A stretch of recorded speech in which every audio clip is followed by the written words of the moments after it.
రోజు నీ పుట్టినరోజుని సంతోషించాలి, మీ అమ్మ చనిపోయిన రోజుని ఏడవాలి. నాకు అర్థం కావట్లేదు.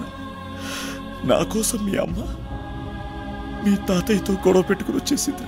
మీ అమ్మని నేనే చంపుకున్నాను, నా దేవతని నేనే చంపేసుకుంటాను. అరో పాగల్, నీ దేవత నువ్వు చంపుకున్నావు సరే, మస్తుకున్నది. మరి మా దేవత ఏం చేసిందిరా? నేను ఇదేంద్ర గిట్లీసిండావు? ఏంద్రా చూస్తున్నావు? ఈ జాగాని ఐదు అనుకున్నావురా? అది కాదు బాబు, అంతకు ముందే అక్కడ చెత్త ఉంది కదా. చెత్త ఏందే చెత్త? అదేంటో తెలుసా? మా కబ్జా దేవత ఫుల్ కొట్టి నైవేద్యం పెట్టాం. ఇక్కడ మార్కేసినాం, దాని అర్థం తెలియదు నీకు? ఈ జాగా మొత్తం మా హర్ష నది, దీన్ని ఫ్రెష్ గా కబ్జా చేసిండు.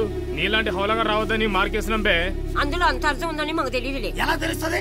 ఎలా తెలుస్తుంది? దీని లోపల ఉండే వయసులో బయట తిరిగితే ఎలా తెలుస్తుంది? నాది లోపల ఉండే వయసా? మరి బయట ఉండే వయసు. ఇదిగో ఓకే.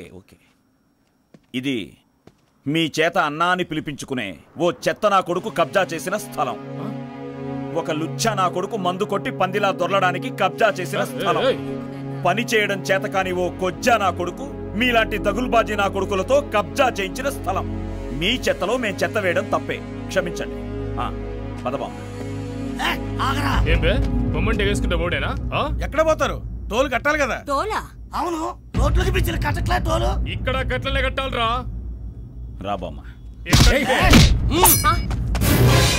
మర్యాదగా చెవులకి మెళ్ళ ఉన్నాయి తీవే, లేదంటే పిల్లవాడు పేరు పోసేస్తా. ఏంట్రా చూస్తున్నావు?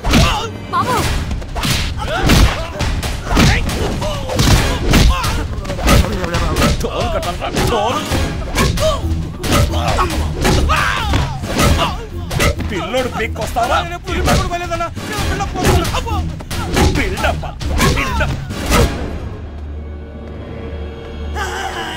కొట్టద్దు, నన్ను కొడితే హర్షంతో చెప్తాను. ఎవరా హర్ష?